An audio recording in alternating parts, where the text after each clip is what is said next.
I just thought I'd jump on about this case, Zachariah Anderson.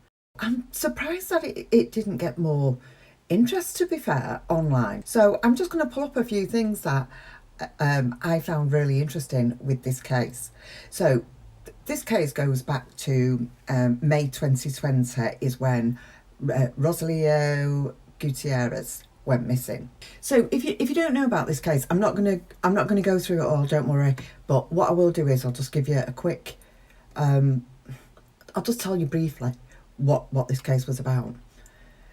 You've got Zachariah Anderson, who was the partner of Sadie Beacham.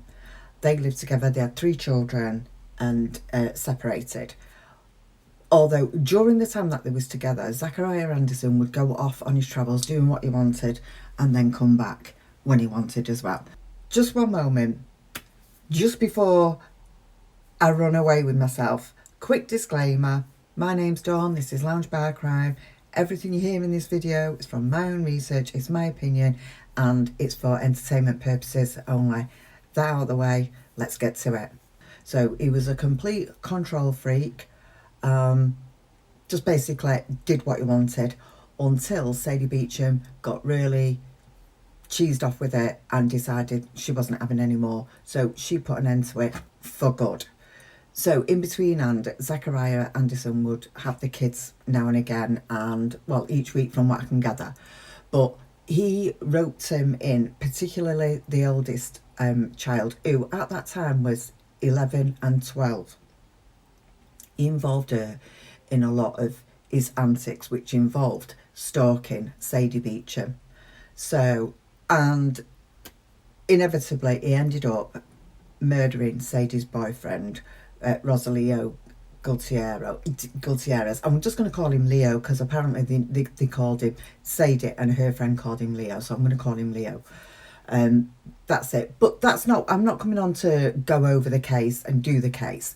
What I've come on for is I could not stop watching the interaction between Zachariah Anderson and his attorney, Nicole Muller. So when I first saw this trial, I thought that Zach was an attorney because I didn't know the case at the time, and I was just watching their interaction, and I actually thought that Nicole and Zach were work colleagues.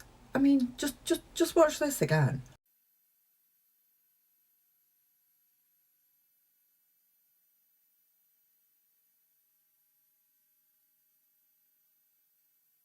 So to be fair, when I did see them, I did sort of think, oh, they're a bit flirty together. Those colleagues, I did not think for a minute that he was the defendant. Obviously, I'm going back weeks now. Um, I just thought they were work colleagues, and I thought, oh, that's a bit. They're not, they're not hiding that very well. In court, in public. And then I rewound it, and I saw Zach walk in, and then he did something to his dad, who I didn't know at the time was his dad. He's the defendant, and then I started watching Nicola again, and she was weighing him up. Um, just just watch the hair flicking and everything that goes on here, and compare it to when he wasn't there before he walked in. She just had a red in a PC looking at her work. So when he gets there and then the hair flicking starts, um, yeah.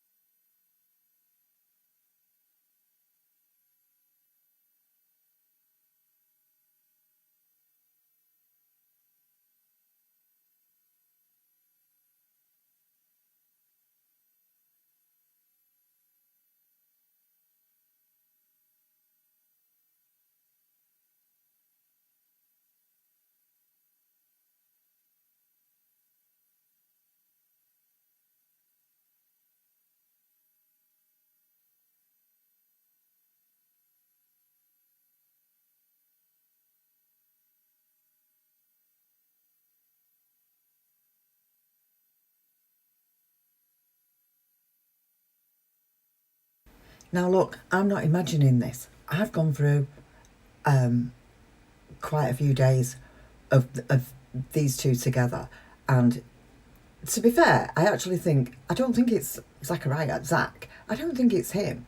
Obviously, he's got to butter her up anyway, and his life depended, not anymore, depended on her. So you can see that he's flirtatious back with her, but she just looks absolutely besotted with him.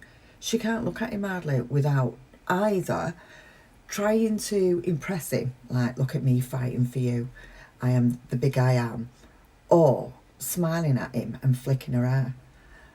I found it really hard, actually, listening to her. Zach's daughter pulled her and said, well, I'll show you the clip. Looking at the house. When Dad left the car, I was looking to see where he was going, what he was doing. So you're facing the house. What wall of the house are you facing?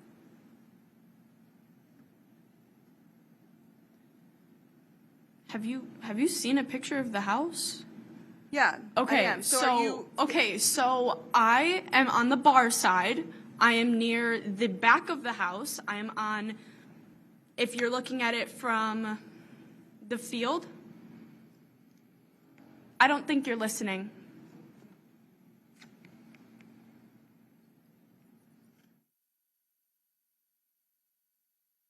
I was going to say, yeah, there's no mistaking it. Zach Anderson is a good looking guy. He's not my cup of tea, to be fair.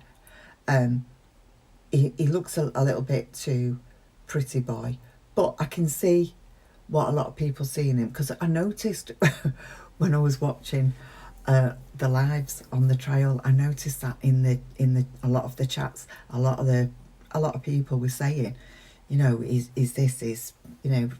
good looking, well, words to that effect. They thought he was something else, but not my cup of tea. He is a good looking guy. I'm just saying he's not for me. It's not something I'd go for. But I'm not mistaken, he's a good looking guy. But I think he's used his looks to get where he wants. Probably that's why he can't do any wrong with his mum and dad. His dad's laughing away sometimes in the background there, you know, especially like at the start. I think they thought they had this case all sewn up, which obviously they didn't. And I also thought at one stage that I saw Zach looking at a jury member. Now, I know Sadie, his ex, is to the side over there as well, and other people. But I don't know if he had his eye on a woman there and he was trying to give her the eye. Anything to try and... Because I believe he would try and use his looks, but I was going to say anything to try and, get that one vote for himself. But almost definitely is lapping up the attention from Nicole Muller. Is she getting a bit confused here, thinking that, you know, she's a Camille Vasquez or a Georgia Kappelman? Because she's not. Camille Vasquez, her affection for Johnny Depp was friendship, and you could see it. There wasn't any flirtatious in them. They were hugging, quite openly hugging, not giving the eyes to each other. So I don't know if she thinks that, she's going to go through the roof. I think she actually thought that she was going to win this case. I'll tell you in a minute how I think she thought she was going to win it as well. But yeah, she thought she was going to win this case. And I don't know if she's liking herself to Camille and Georgia Kappelman. I don't know.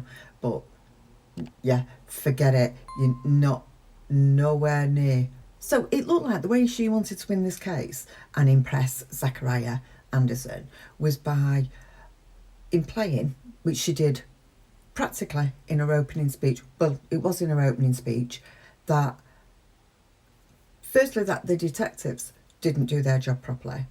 That's how she was trying to put doubt in the jury's mind. And also that it could have been Sadie Beacham.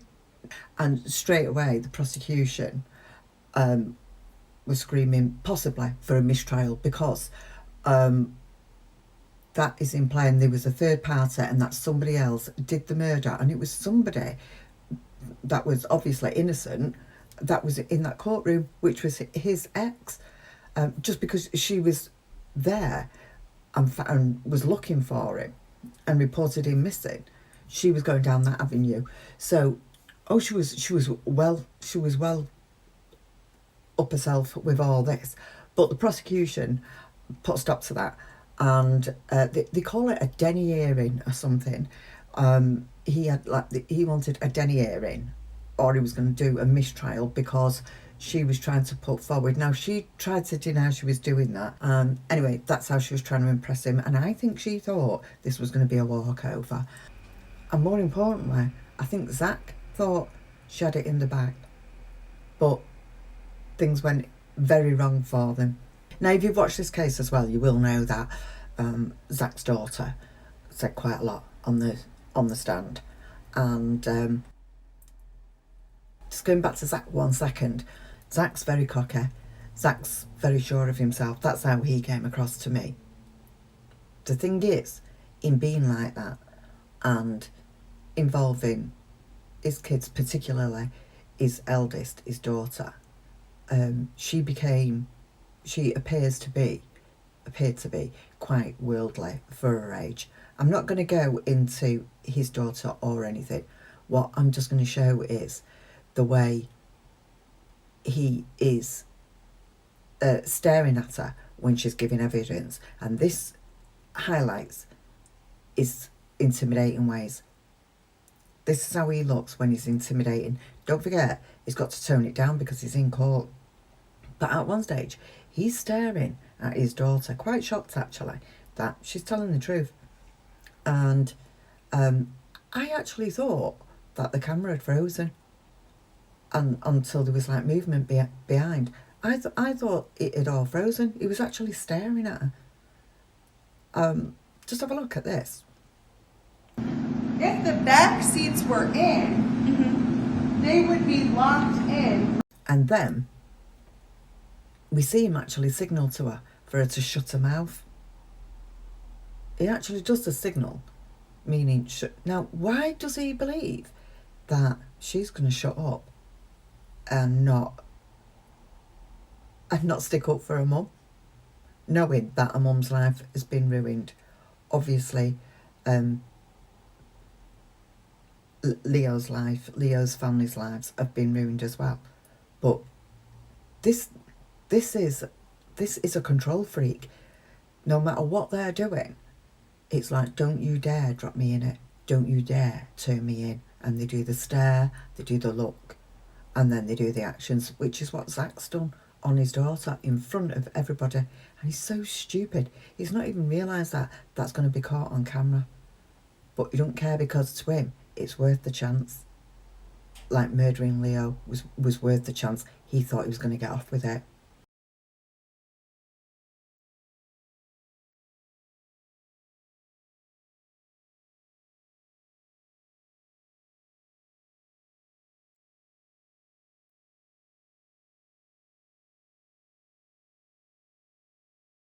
If you're still watching this video, it must mean that you're finding it interesting, even if it's just a tidgy bit. So if you are, press that tidgy like button down there, around there. Just press it. Go on. And leave a comment. Tell me, have I got I'm not imagining this, am I? She's definitely got a thing for him. If you think I'm wrong, let me know. But if you think I'm right, let me know as well. Now, I just want to play this next clip for you. I'm sorry, but this was on a day that there was a problem with the audio. It's not me. It was on the actual audio at the court. But this is Zach's current girlfriend.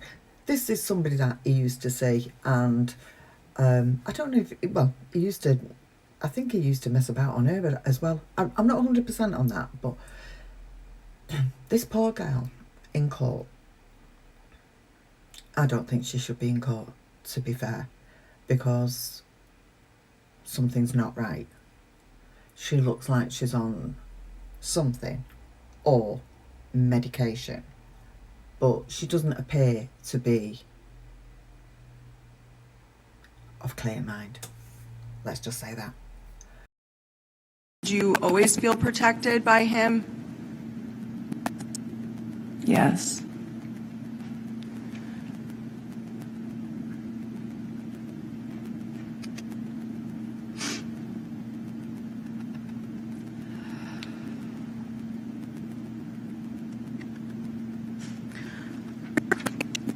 Your relationship with Mr. Anderson, it was relatively serious, right? Yes. You guys had very strong feelings for each other. Yes. Did you ever feel like Mr. Anderson was not trying to date you?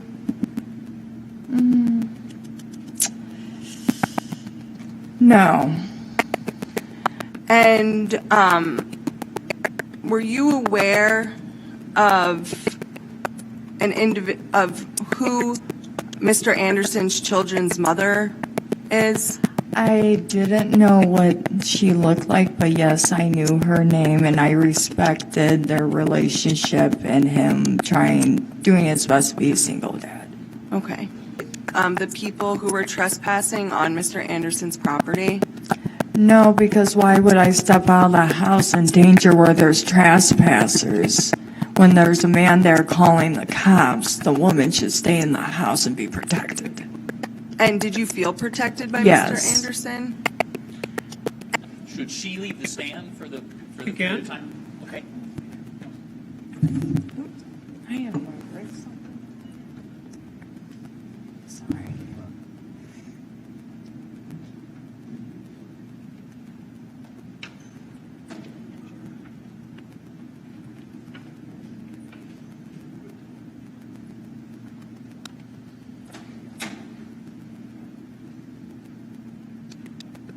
We'll take a 10-minute break and then we'll. The other thing in this trial was that I felt like I picked up on. Well, it wasn't said actually, but it just kept coming up, the same thing, and that was his daughter did say, I keep mentioning his daughter, but she was a massive witness in this case, so it's inevitable really, but she did say that she woke up 4 o'clock in the morning because her dad came in the room and was telling her to get dressed, blah blah blah. And then another time on the trial, Sadie's friend, she's on the stand and she's babysitting while Sadie's away. She's babysitting the 3 kids. And she says she wakes up because she hears something. She's asleep on the settee in Sadie's home. And what was that? I had fallen asleep in the living room on the couch, and when I had woke up, the lights were off. I think the TV was in sleep mode, and I saw a dark figure at the end of the couch. And then when I don't know if I moved or made a sound or whatnot, but where my feet were, there was... Judge, I'm going to object on the grounds of relevance and other acts. And if this needs to be argued further, I'd like it to be outside the presence of the jury. Well, I'm going to, at this point, overrule the objection. Go ahead. So what happened when you saw the figure at the end of the couch? Like I said, I don't know if I moved or made a sound, but the lights went on, and the defendant was standing at the end of the couch just smiling at me and said, "Hey there." And I didn't really even know what to say. And so then he said, "Where the fuck are my kids and their whore mother?" And he went upstairs and woke up the kids. And do you recall roughly what time of morning this was? It was about 3:45 in the morning. And where were you staying that night that the defendant was in the living room? In Sadie's home. And to your knowledge, did the defendant live there? No, he did not. To your knowledge, was he supposed to be there? No. He seemed to be quite active in the middle of the night, did Zachariah Anderson. You know, it seemed to be up to quite a lot of no good. I mean, that's when they reckon he was hiding the body, and things like that. Was like, I don't know, 2, 3 in the morning, something like that. But yeah, So, you know, it just seems to appear in different places. In his daughter's bedroom, get up in front of a friend in Sadie's house. Yeah, but I just found it intriguing that he seemed to be very busy in the middle of the night. Yeah. So yeah, I just wanted to highlight those bits with his defence. Like I said, I don't know if she's liking herself to Camille Vasquez and Georgia Kappelman, but Camille was defending somebody that was innocent, Johnny Depp. You know, and Nicole Muller, she's defending a murderer. So I don't know what she's flirting with him for. She's making herself look a right idiot, in my opinion. Right, so I'm going to show you that verdict now. Yeah, so much for all that, and so much for all that flirting back, Zach. Got you nowhere because it didn't work. But yeah. But listen, if you're not subscribed, subscribe. I'm covering the Sarah Boone trial. You know, every time there's been an update, and it's coming up soon. So subscribe if you want to see the coverage on that I'm doing. And I'm also covering the Dan Markel case. I'm also doing other cases as well in between.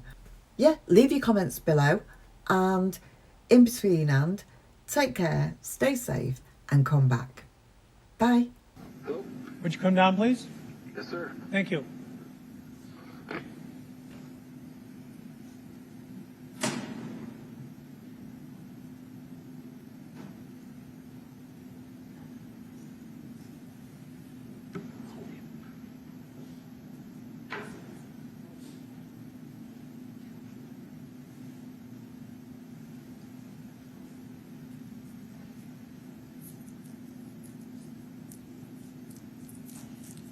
The defendant will rise, face the jury, and hearken to its verdicts.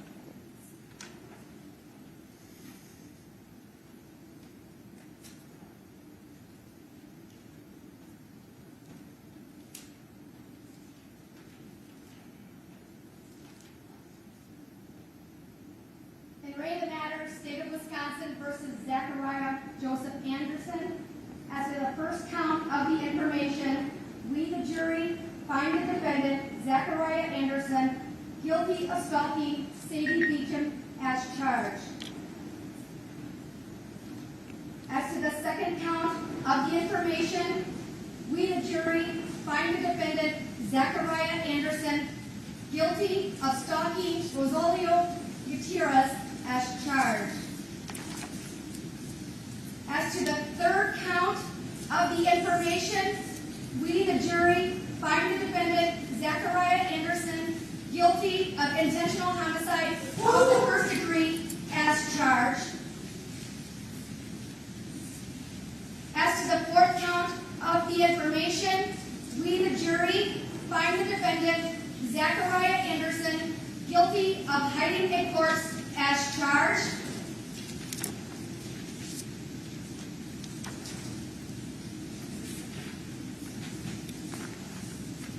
Oh, I put it in the wrong stack. Yeah, you may be seated.